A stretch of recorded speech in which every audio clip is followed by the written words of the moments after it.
Efesios capítulo 2.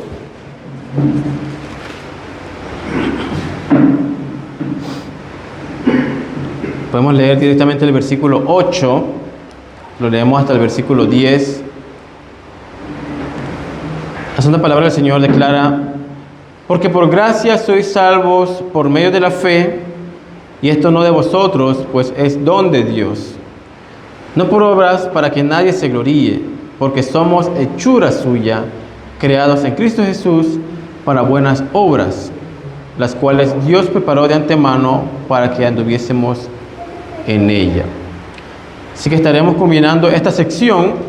Como saben, hace algunos domingos atrás estuvimos viendo este mismo versículo 8, y uno de los puntos esenciales fue la fe.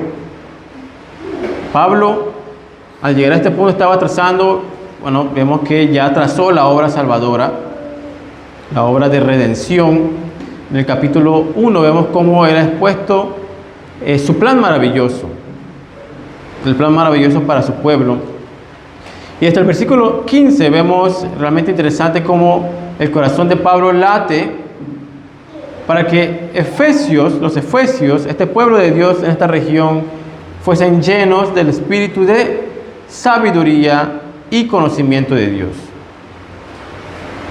Y luego en el capítulo 2 se nos proporciona información crucial referente a nuestro estado, nuestra condición de miseria y la respuesta de Dios ante nuestra lamentable situación. Y es así, en base a esta información revelada en la palabra de Dios, que Pablo declara. Es muy importante tener esta base que ya ha sido expuesta, y es con esa base ya expuesto que Pablo declara: por gracia sois salvos. Esto es por gracia. Sin embargo, no concluye hasta ahí, más bien incluye uno de los temas más esenciales para nosotros, más fundamentales para nosotros, que es la fe. Por gracia sois salvos por medio de la fe. La gracia apunta a la obra misericordiosa de Dios en nuestras vidas, su actuar, su respuesta ante nuestra situación, y la fe apunta a la confianza y seguridad de que Él nos puede salvar, la certeza de que Él lo puede hacer, de que nos ha salvado y cumplirá con su palabra. Ahora, este es un punto crucial, ya que, como vimos también en el sermón anterior, no todo aquel que dice creer, no todo aquel que se hace llamar cristiano, no todo aquel que habla de Jesús, que tiene a Jesús en su tema de conversación, no todo aquel que tiene alguna afinidad con el cristianismo, tiene una fe genuina. Esto es algo que debemos estar claros. Y para comprender entonces mejor este punto, vimos tres aspectos esenciales de la fe. Tres aspectos esenciales de la fe que los reformadores también declaraban. La primera, lo conocíamos en los términos en latín, que era notitia, ascensus y fiducia. Estos tres puntos esenciales que vimos. La primera, si alguno recuerda, notitia apunta al contenido o información. Contenido de lo que se está exponiendo, la información que ya se nos está exponiendo en la palabra. La segunda, ascensus, apunta a la respuesta que damos acerca de esa información. ¿Cómo respondemos ante esa información? Y la tercera, fiducia, se refiere a la confianza o seguridad que se deposita en aquella información que hemos aceptado. Nuevamente repito, notitia, información, simplemente es la información que recibimos. Ascensus, la certeza que tenemos referente a esa información. Y fiducia, la confianza o seguridad que depositamos en aquella información que hemos aceptado. Este es un punto esencial y crucial en nuestras vidas, porque lastimosamente es una realidad que muchas personas caminan por las calles, hoy van a sus iglesias y fácilmente declaran que son creyentes en base a alguna información que se han aprendido o que han repetido. Pero lastimosamente no han depositado una certeza en aquella información. No están realmente convencidos de que lo que declara la palabra es así, referente a sus vidas. No tienen la certeza de que lo que Dios ha prometido es así, se vaya a cumplir. Y por eso vemos este nuevo tipo de creación, podría llamarlo así, un nuevo tipo de creación que muchas veces llamamos cristianos carnales, cristianos que viven fácilmente, están dentro del cristianismo, pero vemos que en su actitud totalmente revela una vida de pensamiento sometido a su carne. Nosotros debemos entender que la información que se nos está revelando en la palabra que se nos revela en la palabra, es esencial para nuestra salvación. Ese es un punto que debemos estar claros. La información que se expone es esencial y fundamental para nuestra salvación. Recordemos Romanos capítulo 10, un pasaje que vimos, 17. Así que la fe es por el oír, y el oír por la palabra de Dios. La fe viene por el oír, pero el oír ¿qué? La palabra de Dios. La información que recibimos, el contenido que oímos, es crucial para que la fe genuina sea implantada en nuestras almas.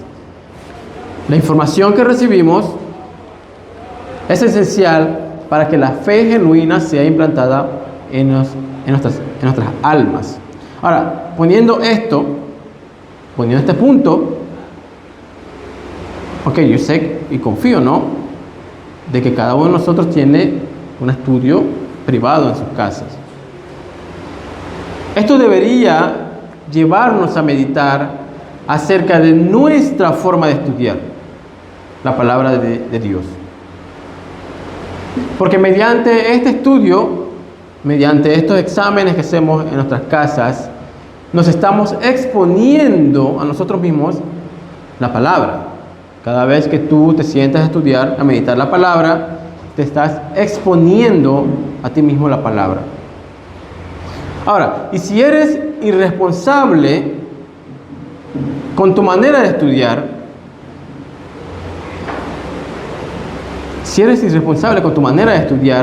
puedes estar en peligro. Puedes estar en peligro si eres irresponsable en tu manera de estudiar. Ahora, recordemos que una de las luchas grandes que tenían los reformadores era que cada creyente pudiese tener la Biblia en sus manos y en su propio idioma. Esa fue una lucha que tuvieron ellos. Ahora, cuando se logró, entonces otra de las batallas era que cada persona pudiese leer la Biblia por su propia cuenta. Recordemos que en el catolicismo romano esto no existía. La misa como tal, primeramente era en latín, todo en latín. Imagínense personas que hablaban un idioma común en su comunidad, ¿no?, en su región, y de pronto que cuando el único momento donde se te puede exponer la palabra sea en un idioma desconocido. Había un peligro en esto. Los reformadores entendían que el oír la palabra de Dios, que comprender la palabra de Dios era beneficioso para nuestras almas, porque podía producir esa fe genuina. Pero ahora, si se expone la palabra en un idioma que no conocemos, o que no se conocía, entonces esta meta de producir una fe genuina en las almas no se podía concluir, no se podía llegar. Por esto es muy esencial que examines la forma en la cual estás estudiando la palabra. Porque si es de forma irresponsable, puedes estar en peligro. Ahora, con esto no quiero decir que debes ser un gran conocedor de los idiomas antiguos o que debes tomar entonces estudios académicos de alto grado para poder asegurar una fe genuina. Con esto no quiero decir esto, Pero lo que sí quiero dejar en claro es que debe ser serio y responsable a la hora de meditar en la palabra. Sí, todos somos libres, tenemos una libertad en interpretar la Escritura, pero esto no debemos separarnos de la palabra responsable. Interpretar la palabra de forma responsable es nuestro mayor deber. Ahora, la falta de seriedad y la irresponsabilidad a la hora de meditar en la palabra de Dios ha sido la fuente de grandes herejías a lo largo de los siglos. Recordemos que muchos de las grandes herejías que se han levantado han sido por una falta de responsabilidad a la hora de estudiar. Ahora, si te expones de forma irresponsable a la palabra, entonces lo más seguro, esto puede conducirte a malas prácticas. Una mala comprensión de la teología, una mala comprensión de la doctrina, te puede llevar a malas prácticas. Pero además de esto, debemos también estar claros que el Señor, por medio de sus apóstoles, ha establecido a la iglesia como aquella columna y baluarte de la verdad. Aquella institución encomendada para preservar la verdad.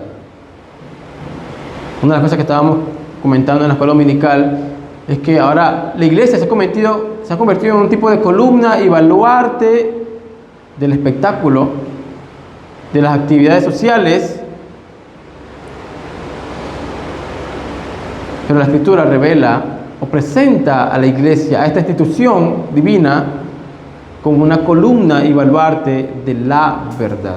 Una de sus metas es preservar la verdad en medio de este mundo caído.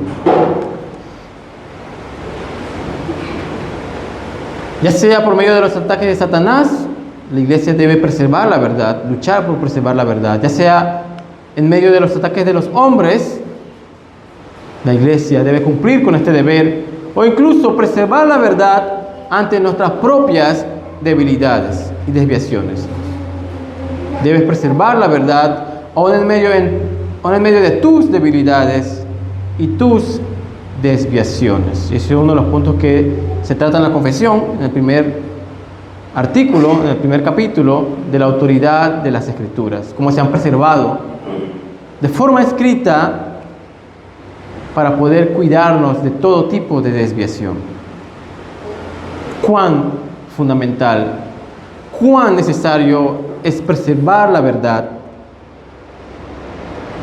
cuán necesario, porque de eso depende la salvación de nuestras almas. Eso es algo que debemos estar bien fundamentados. Así que una de las cosas que vimos también en el sermón anterior era cómo el tipo de iglesia donde asistimos también es crucial en nuestra vida espiritual. No es un asunto en el cual debemos tomar a la ligera. No es un asunto en el cual, bueno, nos queda cerca. Muchas veces decimos, es verdad, es muy beneficioso si tenemos iglesias cercas, es verdad, pero cuán crucial es que mantengamos la comunión en una iglesia donde esté arraigada la verdad y donde se proclame la verdad. El Señor también ha proporcionado, por medio de esta institución que es la iglesia, un lugar seguro donde podemos tener la certeza de que la palabra de Dios se expone de forma fiel. Ok, claro, estoy hablando de una iglesia instituida de forma bíblica. Una iglesia instituida de forma bíblica. No estoy hablando de cualquier iglesia que simplemente surgió de la nada, como normalmente sucede. Ahora Dios ha instituido esta iglesia donde podemos tener la certeza de que la palabra de Dios se expone de forma fiel. Porque aquellos comisionados a la predicación de la palabra han sido probados tal cual lo demanda la primera carta a Timoteo. Han sido examinados, probados, han sido supervisados. De esta forma, para que de esta forma puedan proporcionar aquella información esencial y necesaria para la salvación del hombre por medio de la predicación. Recordemos 1 Corintios 1:21, agradó a Dios salvar a los creyentes por medio de la locura de la predicación. Por medio de la locura de la predicación. Cuán esencial es que estemos atentos a lo que estamos oyendo. Cuán fundamental es que estemos atentos a lo que estamos escuchando, inclinando nuestros oídos, porque de eso depende la salvación de nuestras almas. De eso depende que la fe genuina, la fe que se presenta en la Biblia, sea implantada en nuestras vidas.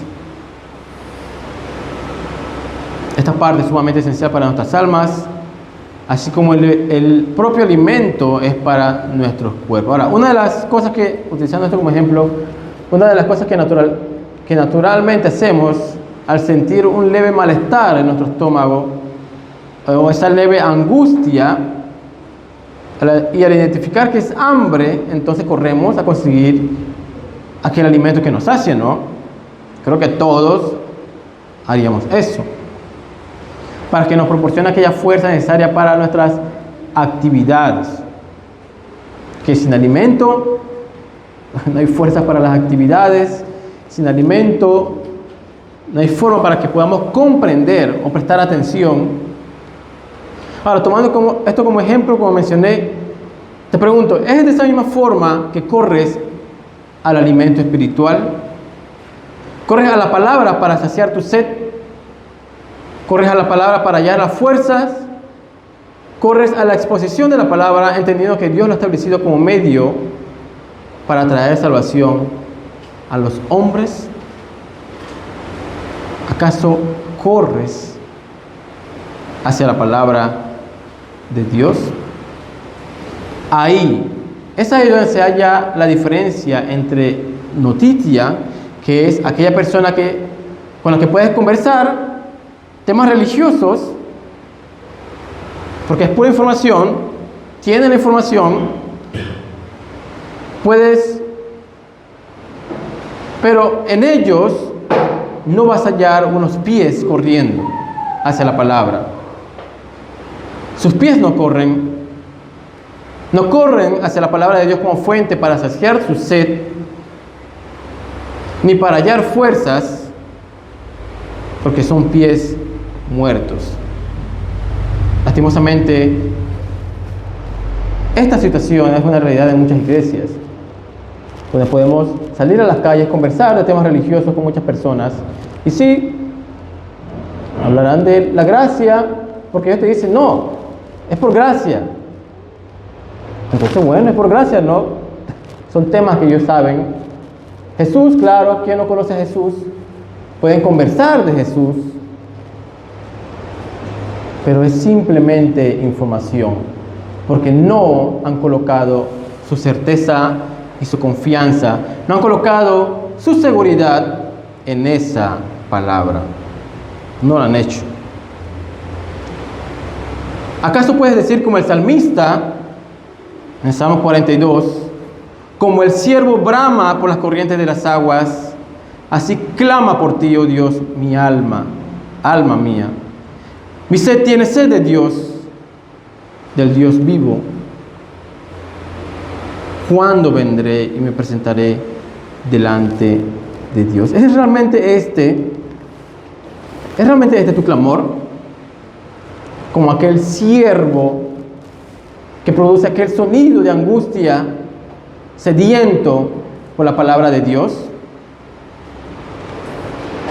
¿O el cristianismo es solo un tema más en tu diario vivir? ¿Es solo un compromiso más en tu agenda? Incluso en muchas agendas se halla en la sección de opcional.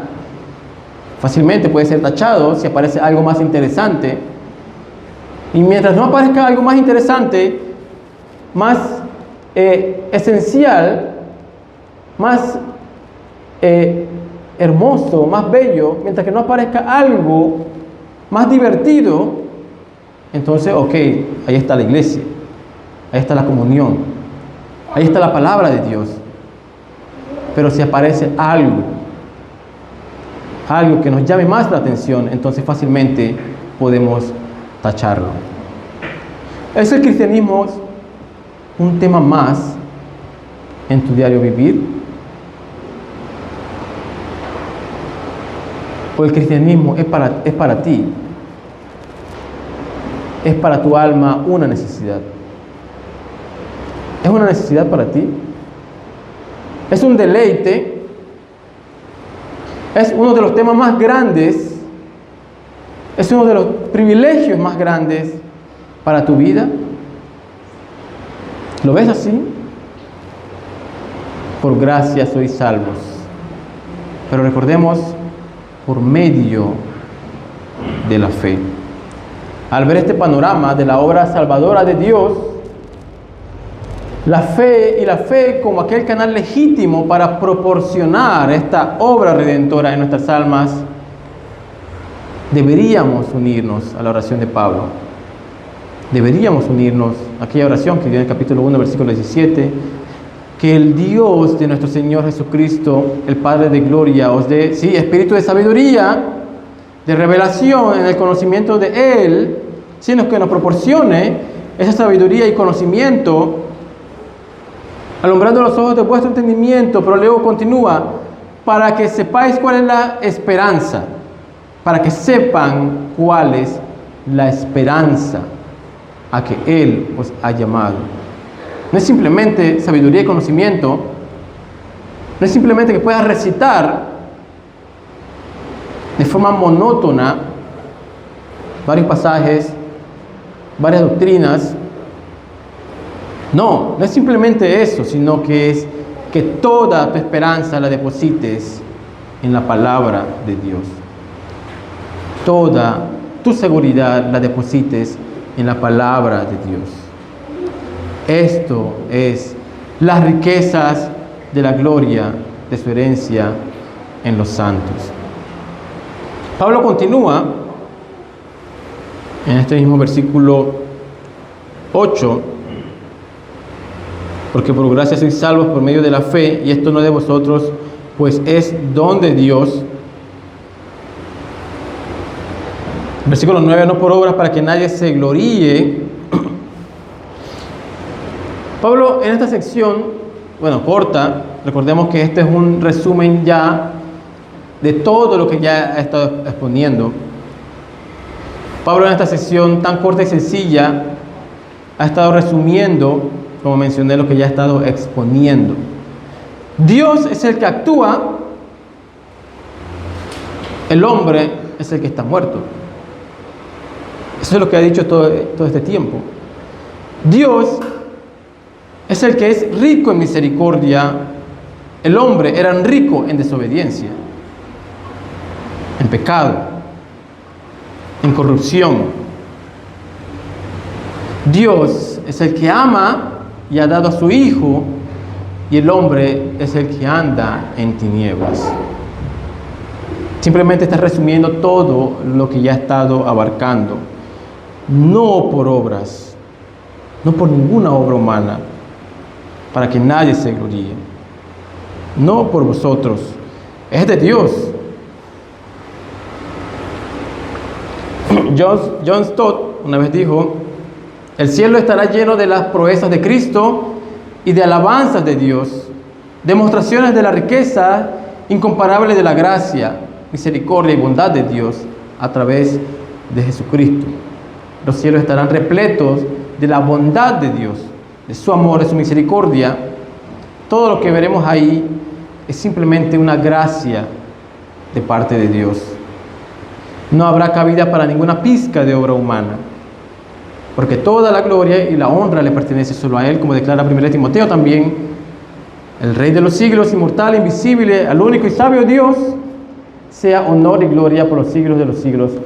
Amén. También, como declara Apocalipsis, capítulo 7, versículo 12, la bendición y la gloria y la sabiduría y la acción de gracias y la honra y el poder y la fortaleza sean a nuestro Dios por los siglos de los siglos.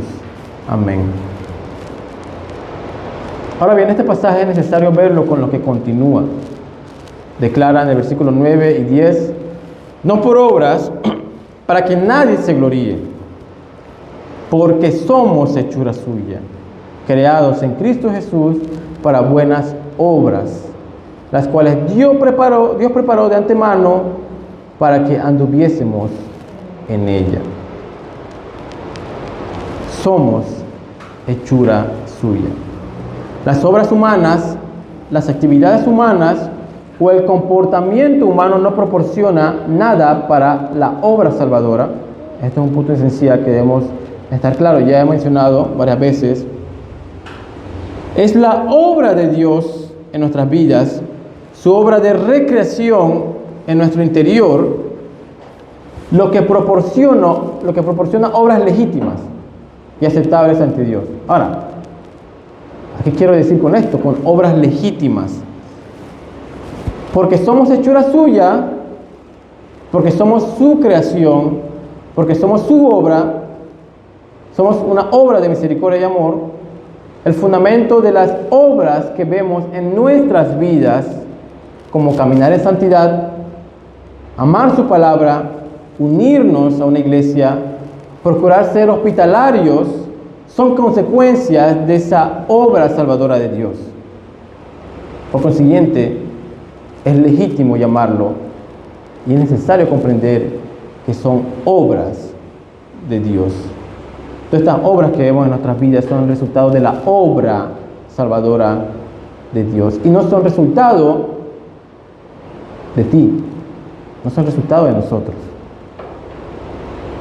El teólogo Baur declara: el resultado y el efecto de esa redención en su vida de servicio agradecido a Dios también son parte de lo que Dios ha preparado para ellos.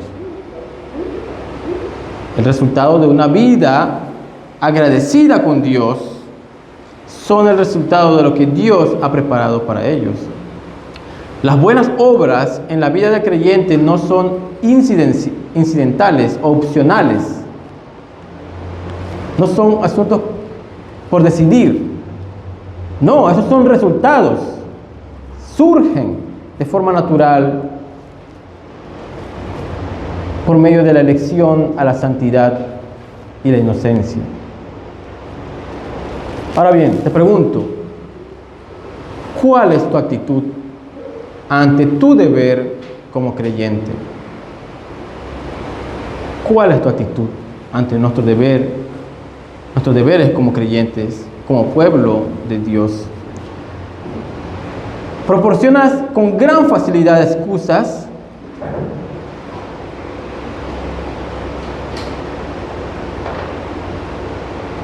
¿No ves ningún beneficio en esto del cristianismo para tu vida realmente? Examínalo. ¿Es algo realmente tedioso? Y dependiendo del día, muchas veces puede ser incluso fastidioso.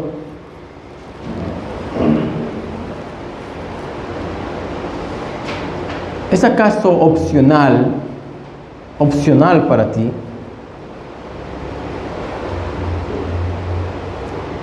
Esto puede ser síntomas de alguien que vea sus obras como un medio para hallar la gracia de Dios.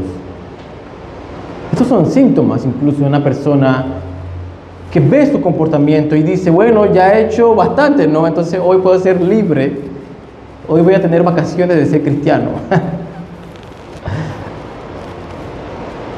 ¿Es esta tu actitud ante las obras de piedad?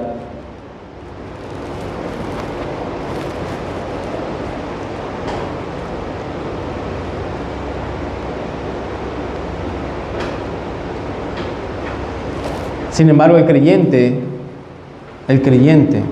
ve a su Señor que con amor y dulzura ha preparado estos caminos. El creyente ve a su Señor que ha preparado estas sendas.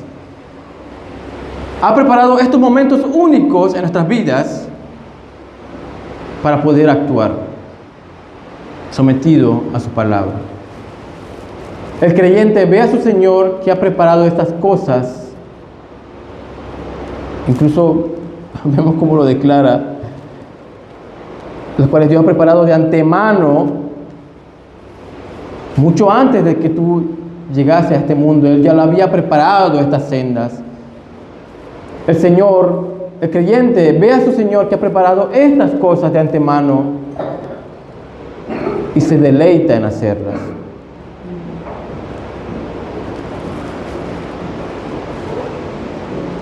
No encuentra excusa, no encuentra excusa. Al contrario, busca y anhela hacerlo. Dios, y vemos esta conexión. Dios no solo proporciona la salvación, no es que bueno, ahora soy libre del infierno y ahora tengo un lugar en el cielo, también nos ha llamado para toda buena obra. Y más grandioso aún, me parece interesante eso, que Él mismo ha preparado aquellas buenas obras para que podamos andar en ellas. Qué amor más maravilloso es lo que podemos ver en esta declaración.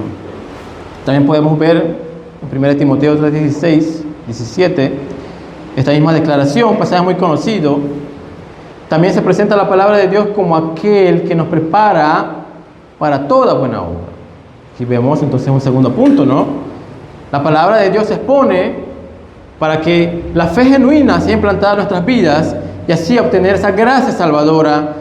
Y la palabra de Dios también se expone para que seamos preparados para andar en aquellas buenas obras. Así que aquellas acusaciones donde se declara que esto de la gracia de Dios, esto de enfatizar la gracia de Dios y que es totalmente la gracia de Dios,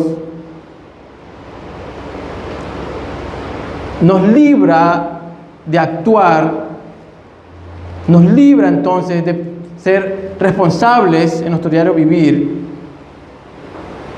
Es realmente una distorsión. Pablo claramente está presentando la maravillosa gracia de Dios y en consecuencia a esta obra salvadora, en consecuencia a esta gracia redentora, se nos proporciona obras, buenas obras, no solamente obras, buenas obras para poder andar en ellas. Así que aquí no hay ninguna incongruencia entre gracia salvadora y las obras. No hay nada que cause fricción en esto. Al contrario, hay una clara conexión.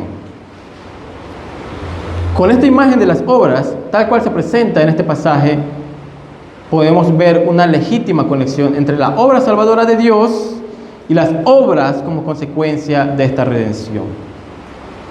Sí, es interesante, hace poco estábamos culminando la confesión en el último capítulo 32 y hablaba sobre un juicio interesante que se tendrá en base a las obras en Apocalipsis.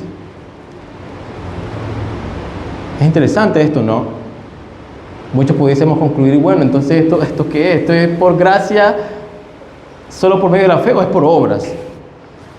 Pero recordemos que en todo el Nuevo Testamento se han presentado las obras con una clara conexión con la obra redentora de Dios, como consecuencia de la obra redentora de Dios.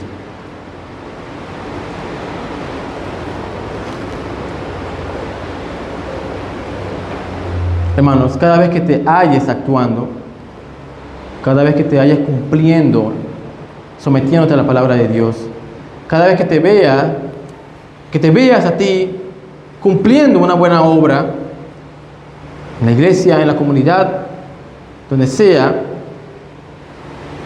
que tus ojos miren a aquel que ha proporcionado ese momento.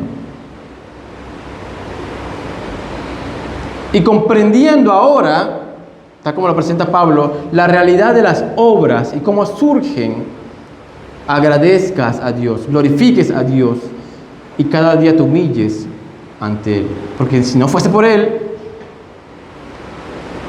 si Él no hubiese actuado preparando estas buenas obras para caminar en ellas, entonces estaríamos totalmente perdidos. Algunas veces, ¿qué hacemos? Mientras que nos vemos actuando en estas buenas obras, decimos, miramos nuestro corazón, nos miramos a nosotros mismos y decimos, bueno, creo que voy bien, estoy bien. Pero no, hermanos, cada vez que te veas en esta situación, glorifica a Dios, porque Él ha preparado estas buenas obras de antemano, desde mucho antes, para que puedas andar en ellas. Incluso esto apunta, o mejor dicho, incrementa la gracia de Dios. La gracia de Dios enfatiza la gracia absoluta de Dios. Colosenses 3:23. Pasaje también muy conocido. Y el corazón del creyente debería latir con esta declaración: todo lo que hagáis, hacedlo de corazón como para el Señor y no para los hombres. El corazón del creyente debe latir de esta forma: todo lo que yo haga, sí, debe ser hecho con todo el corazón. Ok, pero no para los hombres, incluso no para ti, sino como para el Señor. Mientras tanto, el corazón del incrédulo tiene este mismo versículo, pero distorsionado, y dice: hacedlo todo para los hombres, hacedlo todo para ti. Claro, de todo corazón, hazlo de todo corazón, pero para ti. Mateo 6:5 declara que los fariseos aman ser vistos. Este es también un signo de personas donde no se halla una fe genuina, porque estas obras de piedad, todas estas cosas, hacen que estas personas se fijen en ellos mismos y busquen que otras personas se fijen en ellos.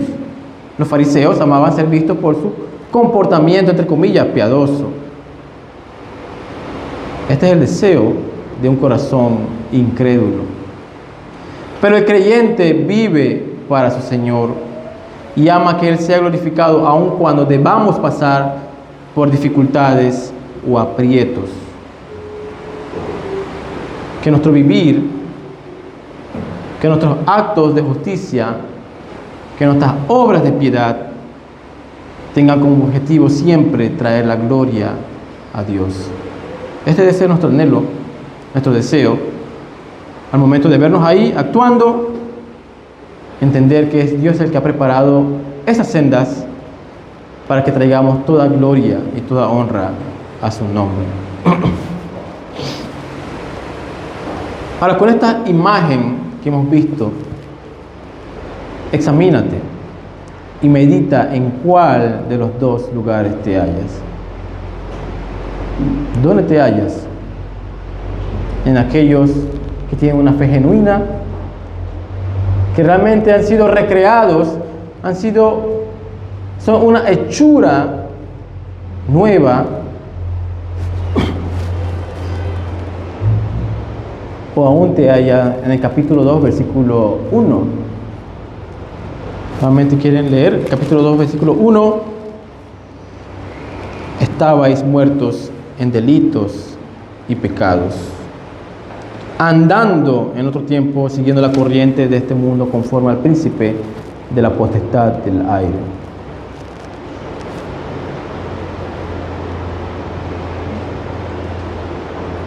¿Dónde se hallan nuestras sendas, nuestros caminos? ¿Acorde a la palabra de Dios o acorde al sistema del mundo? Esta es una lucha que muchas veces no nos damos cuenta, muchas veces estamos caminando en las sendas de los sistemas del mundo y no acorde a la palabra de Dios. ¿Y cómo nos damos cuenta de eso? Bueno, profundizando en la palabra de Dios, arraigándonos cada día más en la palabra de Dios pidiendo lo que nos dé esa sabiduría y esa comprensión espiritual.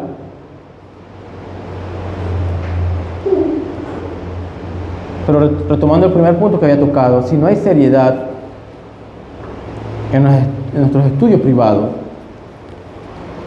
y en nuestra congregación, no hay una predicación fiel de la palabra de Dios, entonces corremos un grave peligro. ¿Dónde te hallas? ¿En cuál de estos dos lugares te hallas? Que tu entendimiento sea guiado por tus pensamientos, que tu entendimiento no sea guiado por tus pensamientos, porque ellos incluso nos pueden engañar. Te van a decir, sí, como mencioné, tómate unas vacaciones de la vida cristiana.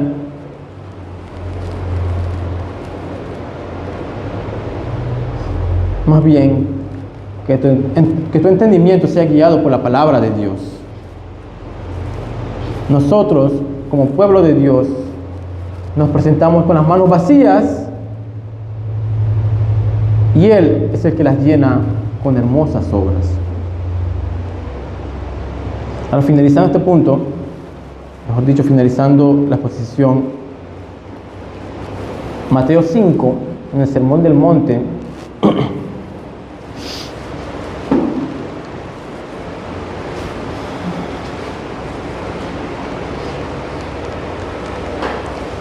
el Señor Jesús inicia o declara la primera bienaventuranza y declara: bienaventurados los pobres en espíritu, porque de ellos es el reino de los cielos. Hermano, cuán bienaventurado eres si te has visto como aquel que no tiene nada que ofrecer, nada que proporcionar, nada que dar. Cuán bienaventurado eres si has entendido el vacío que hay en ti. Cuán bienaventurado eres si realmente se te ha dado este tipo de sabiduría y entendimiento, si se te ha alumbrado los ojos de este entendimiento. Porque solo un espíritu, solo un corazón vacío colocará su mirada y su seguridad en el Señor. Solo un corazón que ha entendido la pobreza espiritual que tiene colocará su mirada en el Señor. Como una vez mencioné, los mendigos en las calles solo tienen las manos levantadas esperando que otra persona le proporcione algo. Eso es lo único que pueden hacer, levantar sus manos.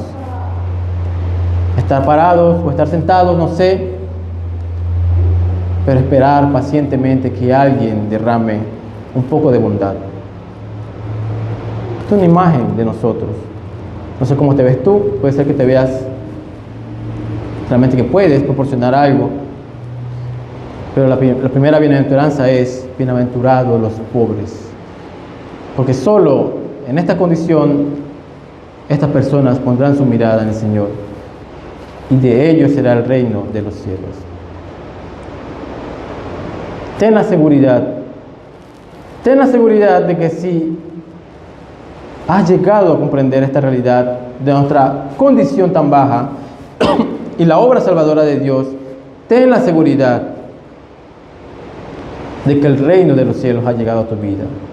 Si has puesto tu confianza total en esta palabra, si puedes descansar en estas promesas, ten la seguridad de que el reino de los cielos ha llegado en tu vida. Les pido que me acompañen en oración. Padre Santo, hoy nos acercamos entendiendo cada día más nuestra situación. Y por medio de tu palabra, entendiendo también tu gran bondad, tu gran amor hacia nuestras vidas. Primeramente tomándonos, aun cuando estábamos en condición de enemigos, y dándonos un puesto en los lugares celestiales.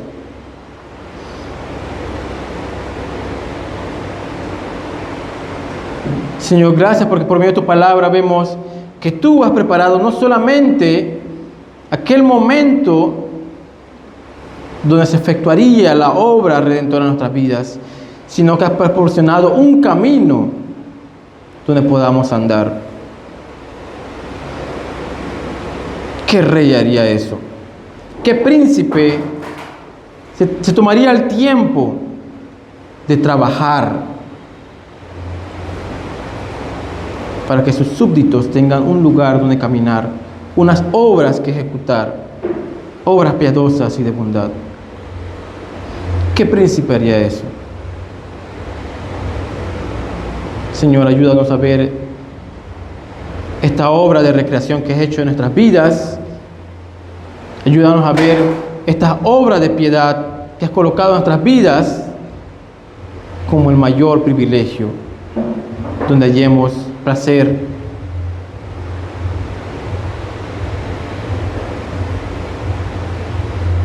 y que esto siempre traiga gloria a tu nombre. Nada de gloria a los hombres, toda la gloria sea para ti. En el nombre de Jesús oramos. Amén.